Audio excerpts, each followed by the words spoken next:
Istanbul. ये शहर दो महाद्वीपों यूरोप और एशिया को चिको को जोड़ता है।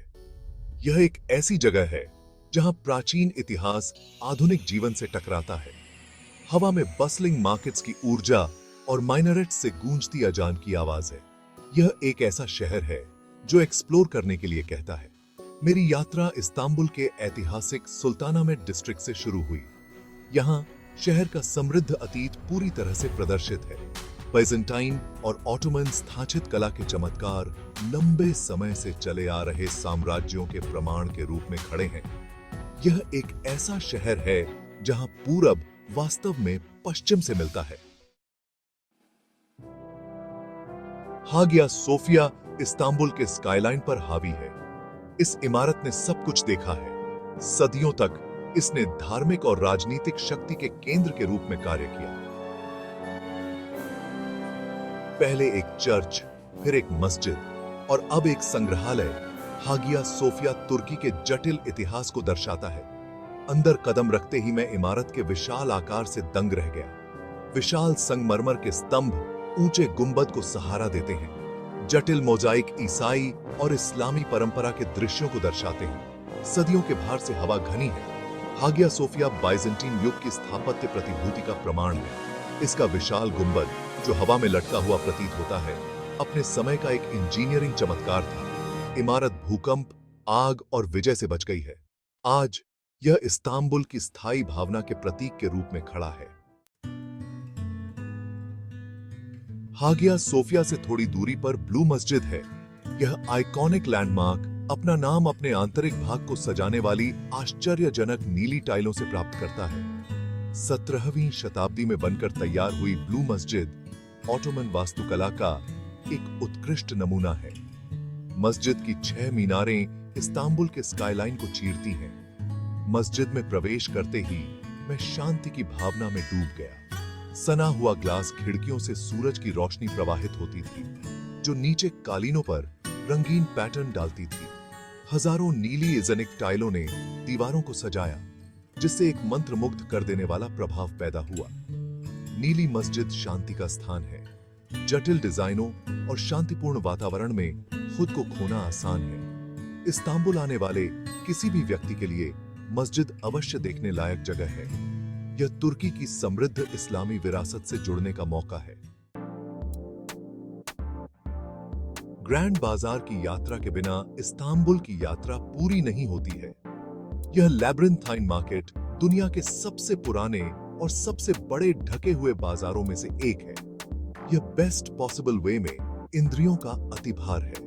ग्रैंड बाजार के नजारे, आवाजें और महक नशीली है। व्यापारी रंगीन वस्त्रों, सुगंधित मसालों और चमचमाते ट्रिंकेट से भरे स्टॉलों से अपने माल बेचते हैं। हवा में तुर्की कॉफी और मीठे लोकम की महक है। भूल भुलैया जैसी गलियों में घूमते हुए मैं प्रस्ताव पर माल की विशाल विविधता से मोहित हो गया। हाथ से बुने हुए कालीनों से लेकर जटिल चित्रित चीनी मिट्टी की चीजें तक, यहाँ सभी के लिए कुछ न कुछ था। बार्गेनिंग की उम्मीद की जाती है और यह मनोरंजन का हिस्सा है, इसलिए अच्छी कीमत के लिए मोल भाव करने से न डरें। ग्रैंड बाजार खरीदारी करने वालों के लिए स्वर्ग है, लेकिन अगर आप कुछ भी खरीदना नहीं चाह रहे हैं, तो भी यह इस्तांबुल के व्यापारिक परंपरा के केंद्र में एक आकर्षक झलक है।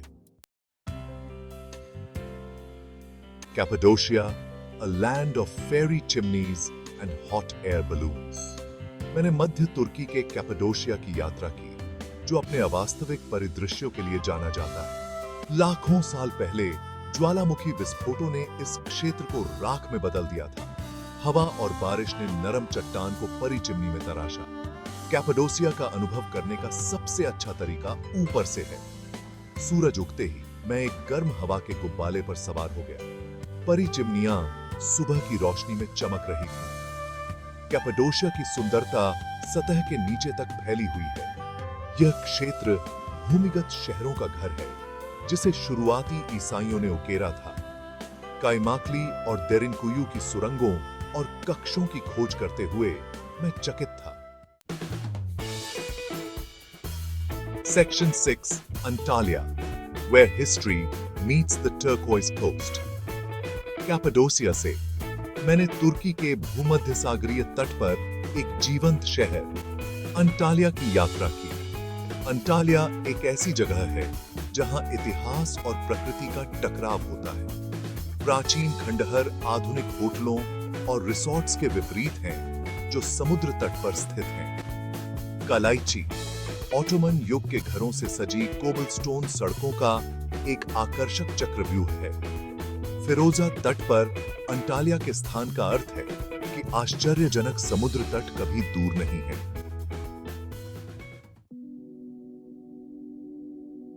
Section 7 पमुक्काले, A cotton castle of natural wonder।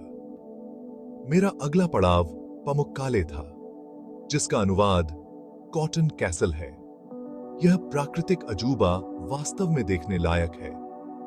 सहस्राब्दियों से खनिज युक्त गर्म झरने एक पहाड़ी से नीचे गिरते रहे हैं, जिससे चमकदार सफेद ट्रैवर्टीन छतें निकल गई हैं, जो थर्मल पूल से भरी हुई हैं। ट्रैवर्टीन छतों पर नंगे पैर चलते हुए मुझे ऐसा लग रहा था जैसे मैं बादलों पर चल रहा हूं। गर्म खनिज युक्त पानी मेरे पैरों के ऊपर से बहता था, मेरी थकी हुई मांसपेशियों को सुकून देता था। ऊपर प्राचीन ग्रीको रोमन शहर हायरापोलिस के खंडहर छतों को देखते थे। हायरापोलिस कभी एक स्पा शहर था और आगंतुक अभी भी उन्हीं थर्मल पूल में स्नान कर सकते हैं जिनका आनंद सदियों पहले रोमनों ने लिया था। हायरापोलिस के खंडहरों के भीतर स्थित पामुक्काले एंटीक पूल वास्तव में एक अनूठा अनुभव है। प्राचीन स्तंभों और जलमग्न खंडहरों के बीच तैरते हुए मैंने अतीत से जुड़ाव महसूस किया। Section 8 Ephesus, walking through history. तुर्की के माध्यम से मेरी यात्रा का समापन एफेसस में हुआ, जो दुनिया के सबसे अच्छे संरक्षित प्राचीन रोमन शहरों में से एक है। एफेसस की संगमरमर की सड़कों पर चलते हुए मुझे ऐसा लगा जैसे मैं समय में पीछे चला गया हूं। यहाँ के खंडहर उल्लेखनीय रूप से अच्छी तरह से संरक्षित हैं, जो रोमन काल में जीवन की एक झलक पेश करते हैं। सेल्सियस का पुस्तकालय एफेसस की सबसे प्रभावशाली संरचनाओं में से एक है। इसके भव्य अग्रभाग, इसके ऊंचे स्तंभों और जटिल नक्काशी के साथ सावधानी पूर्वक पुनर्निर्माण किया गया है। पास में आर्टेमिस का मंदिर, जो कभी प्राचीन विश्व के 7 अजूबों में से एक था, अतीत की भव्यता का प्रमाण है। एफेसस का महान रंगमंच एक और देखना चाहिए। 25,000 दर्शकों को समायोजित करने में सक्षम यह विशाल थिएटर आज भी प्रदर्शन के लिए उपयोग किया जाता है। मंच पर खड़े होकर मैंने उन ग्लैडिएटोरियल मुकाबलों और नाटकीय प्रदर्शनों की कल्पना की जो कभी यहां होते थे। Section 9 Turkish delights, a tapestry of flavours. अपने ऐतिहासिक और प्राकृतिक आश्चर्यों के अलावा तुर्की एक ऐसा देश है जो स्वाद कलियों को मोह लेता है। तुर्की व्यंजन भूमध्य सागरीय, मध्य पूर्वी और मध्य एशियाई स्वादों का एक स्वादिष्ट मिश्रण है। नमकीन कबाब और मेज या छोटी प्लेट, मीठे बकलवा और तुर्की खुशी से हर स्वाद के लिए कुछ न कुछ है। पारंपरिक तुर्की नाश्ते के बिना तुर्की की कोई भी यात्रा पूरी नहीं होती है। पनीर, जैतून, टमाटर, खीरा, ब्रेड, जैम और शहद का फैलाव आंखों के साथ साथ पेट के लिए भी दावत है। और जाहिर है, कोई भी तुर्की नाश्ता एक कप मजबूत तुर्की कॉफी या चाय के बिना पूरा नहीं होता है। देश भर में यात्रा करते समय स्थानीय विशिष्टताओं का नमूना अवश्य लें। इस्तांबुल में गलाटा ब्रिज के पास विक्रेताओं द्वारा बेचे जाने वाले ताजा मछली के सैंडविच आजमाएं। कैपाडोशिया में धीमी गति से पके हुए मिट्टी के बर्तनों के कबाब का स्वाद लें और अंटालिया में एक गिलास ताजा निचोड़ा हुआ संतरे का रस पिएं। Section 10 a timeless journey. तुर्की के माध्यम से मेरी यात्रा प्राचीन इतिहास, आश्चर्यजनक परिदृश्यों और गर्मजोशी से भरी आतिथ्य का बवंडर थी। इस्तांबुल की हलचल भरी सड़कों से लेकर कैपाडोशिया के असली परिदृश्यों तक तुर्की में सभी के लिए कुछ न कुछ है। चाहे आप प्राचीन खंडहरों की खोज करने में रुचि रखते हो प्राचीन समुद्र तटों पर धूप सेंक रहे हों या बस तुर्की व्यंजनों के स्वाद का आनंद ले रहे हों, यह मनोरम देश निश्चित रूप से एक स्थायी छाप छोड़ेगा। जैसे ही मैं अपनी उड़ान पर घर गया, मुझे पता था कि यह अलविदा नहीं है, बल्कि एक गरुशुरुज है। बाद में मिलते हैं। तुर्की ने मेरे दिल के एक टुकड़े पर कब्जा कर लिया था और मुझे पता था कि मैं इसके और खजानों का पता लगाने के लिए वापस आऊंगा।